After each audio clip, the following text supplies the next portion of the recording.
Amados irmãos, amadas irmãs, traçamos sobre nós agora o sinal da Santa Cruz. Em nome do Pai, do Filho e do Espírito Santo.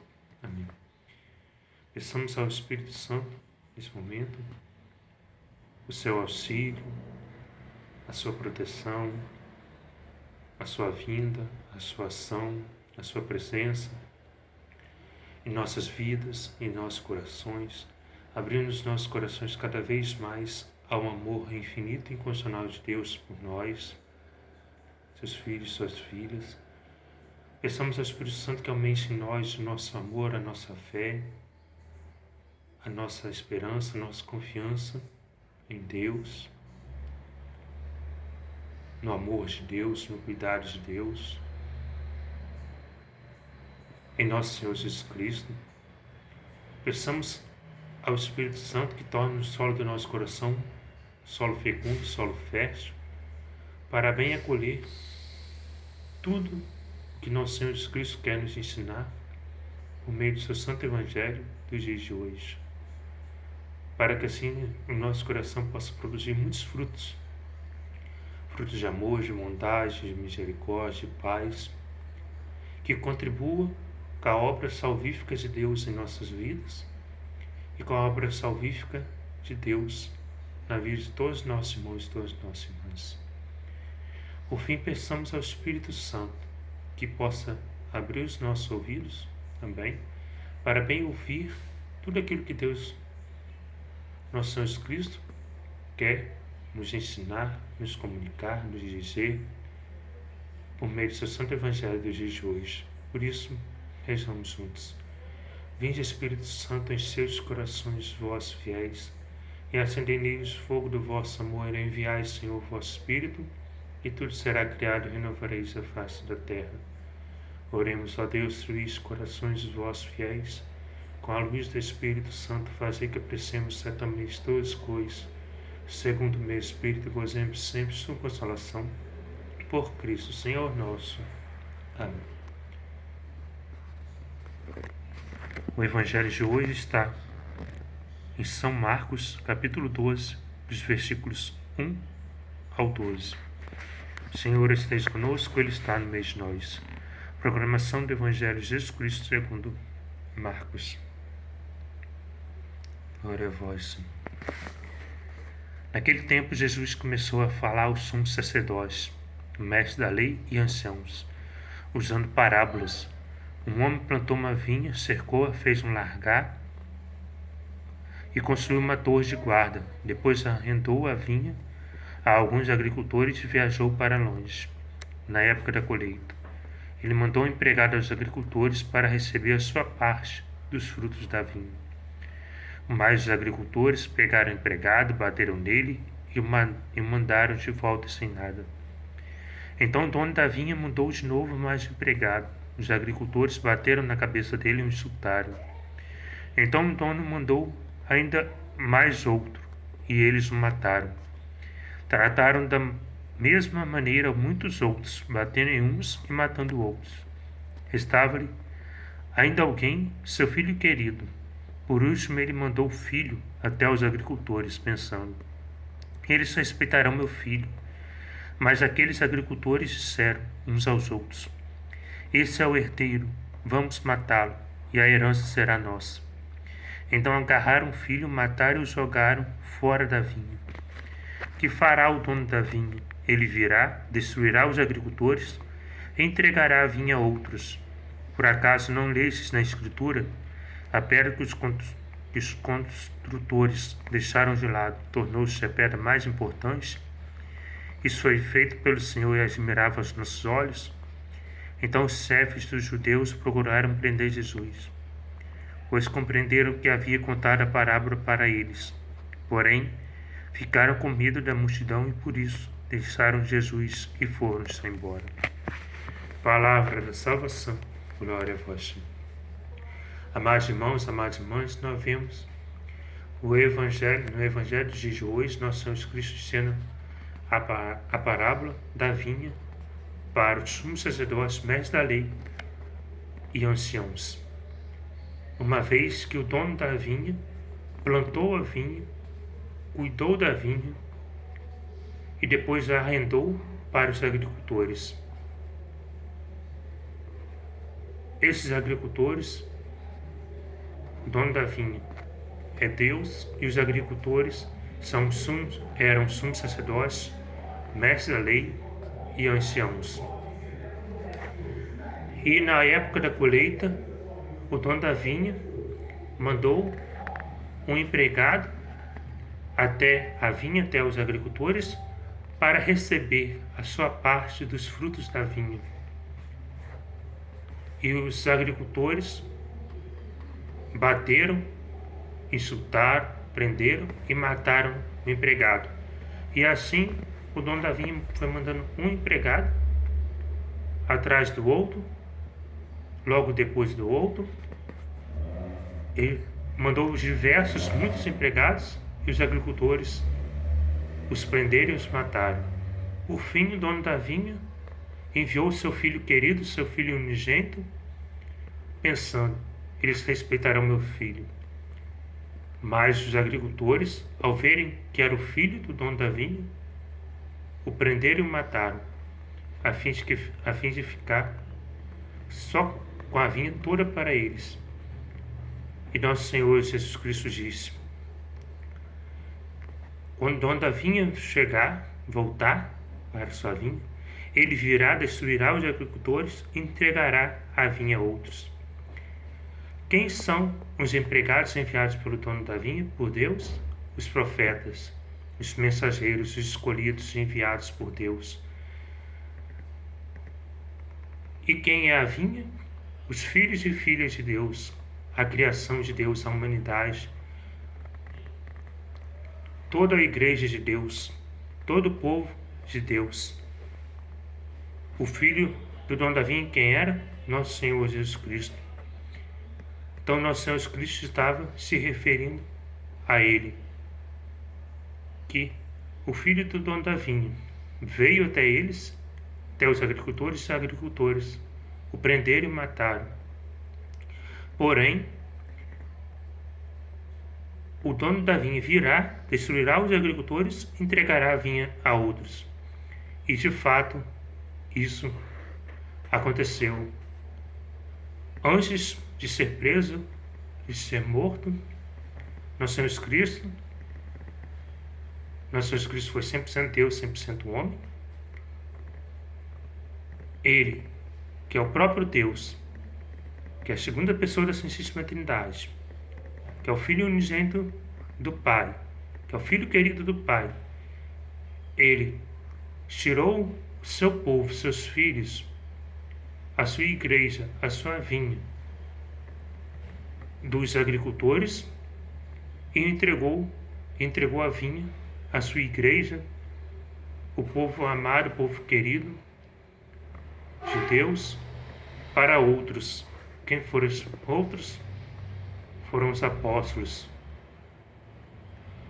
na qual nosso Senhor Jesus Cristo disse para São Pedro: Pedro, tu és pedra, e sobre essa pedra edificarei, construirei a minha igreja. E desde Pedro, nosso primeiro Papa, passando por toda a sucessão apostólica até chegarmos no nosso Papa atual, os nossos apóstolos dos dias de hoje, especialmente os nossos bispos, os nossos padres, as pessoas que têm a missão de cuidar da vinha, que devem amar a vinha, proteger a vinha, fazer com que a vinha produza muitos frutos, especialmente o principal fruto da vinha crescer, se produzir, é o fruto da nossa salvação. E nosso Senhor Jesus Cristo, por fim, disse a eles: por acaso não lestes na Escritura? A pedra que os construtores deixaram ensinado tornou-se a pedra mais importante, referindo-se à sua ressurreição. Os agricultores, pensando que ao matarem o filho do dono da vinha, teria a vinha só para eles, toda a vinha para eles, eles estavam completamente enganados, estavam errados. Por quê? Porque o dono da vinha viria e assumiria, ficaria com a sua vinha, cuidaria, amaria a sua vinha por toda a eternidade. Ou seja, nosso Senhor Jesus Cristo estava se referindo à sua ressurreição. A pedra que os cantores deixaram de lado, o Filho unigênito de Deus, nosso Senhor Jesus Cristo, tornou-se a pedra mais importante. Por quê? Porque é a obra redentora, salvífica de Deus, por meio de seu Filho unigênito, de nosso Senhor Jesus Cristo, na sua vinha, no seu povo, na sua igreja, não acabaria com a morte dele na cruz, mas sim se perpetuaria por toda a eternidade, para todo o sempre. A morte não acabaria com ele, mas após ser morto, ele ressuscitaria ao terceiro dia. De fato, ele ressuscitou no terceiro dia, ele está vivo, ele está ressuscitado, e ele cuida de nós, ele nos ama, ele nos atrai cada vez mais para eles, ele quer que produzimos frutos de amor, de paz, de confiança e esperança nele, frutos que contribuam com seu cuidado, com seu amor, a fim de sermos salvos, e frutos que colaborem, que contribuam com a salvação de todos os nossos irmãos, de todas as nossas irmãs. Então, não tenhamos medo, não tenhamos dúvida de que somos plenamente amados por Deus. Deus, por meio da segunda pessoa da Santíssima Trindade, seu Filho unigênito, morreu sim, os agricultores o mataram, mas eles pensavam que a morte o derrotaria, mas estavam completamente enganados. Deus ressuscitou o seu Filho, nosso Senhor Jesus Cristo ressuscitou, está vivo, está ressuscitado, está junto do Pai, enviou o seu Espírito Santo, sobre nós já envia o seu Espírito Santo, especialmente nos santos sacramentos, no batismo e na confirmação, continua enviando seu Santo Espírito todo dia, especialmente nos momentos que a gente mais pede, nos momentos que a gente pede, no momento que a gente tem encontro pessoal com o nosso Senhor Jesus Cristo. E saibamos sempre que Deus está conosco. Se formos insultados de alguma forma, se alguém quiser nos separar do amor de Deus, essa pessoa não terá êxito, não terá sucesso, porque nada e nem ninguém pode nos separar do amor de Deus. Deus realizará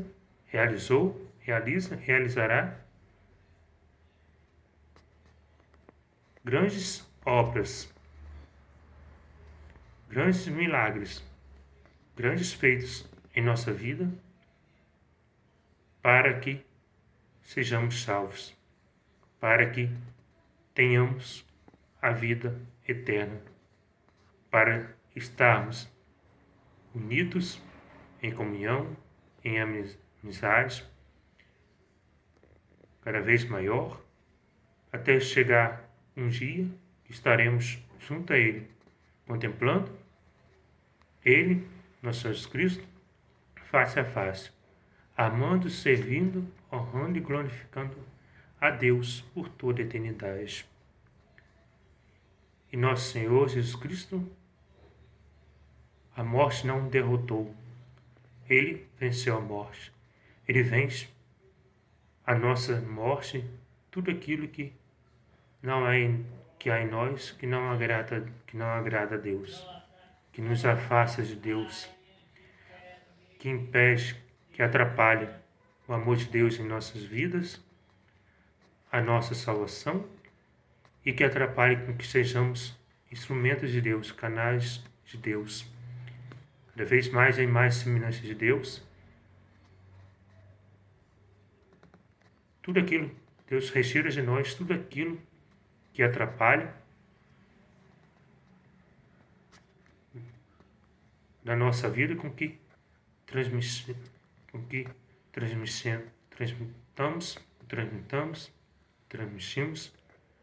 o levemos,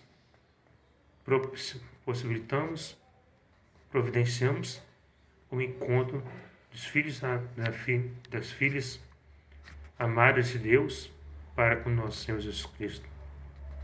Nada e ninguém pode, é capaz, é maior do que o amor infinito e incondicional de Deus por nós, nem os nossos pecados, nem a nossa morte.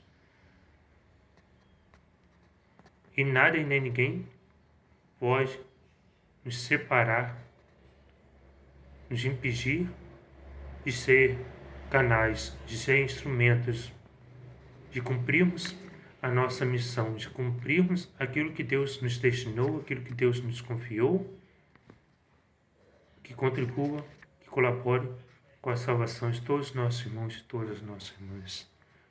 Por isso, Senhor, muito obrigado por teus profetas, por teus apóstolos, por todos os teus enviados que nos ensinaram a amar verdadeiramente o Senhor, que nos aproximaram do Senhor, que foram canais, instrumentos utilizados pelo Senhor para a salvação de toda a humanidade,